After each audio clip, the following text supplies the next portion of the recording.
Chandragiri MLA Pulivarthi నానిపై హత్యాయత్నం కేసులో YCP నాయకుడు చెవిరెడ్డి మోహిత్ రెడ్డిని అదుపులోకి తీసుకున్న పోలీసులు 41A నోటీస్ ఇచ్చి వదిలేశారు.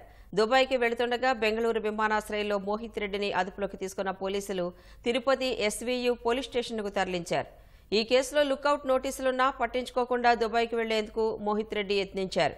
ఈ మేరకు అందిన సమాచారంతో బెంగళూరు విమానాశ్రయంలో మోహిత్ రెడ్డిని అదుపులోకి తీసుకున్న పోలీసులు తిరుపతి ఎస్వీయు పోలీస్ స్టేషన్కు తీసుకొచ్చారు.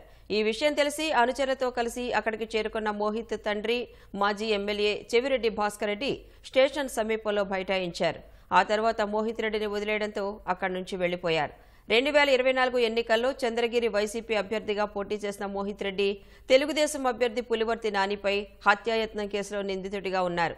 పోలింగ్ మరుసటి రోజు పద్మావతి వర్సిటీ వద్ద స్ట్రాంగ్ రూమ్ పరిశీలనకు వెళుతున్న పులివర్తి నానిపై వైకాపా మోకలు మారణాయుధాలతో దాడి చేశారు.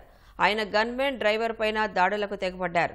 ఆ తర్వాత నాని గన్మెన్ గాల్లోకి కాల్పులు జరపడంతో పరారయ్యారు.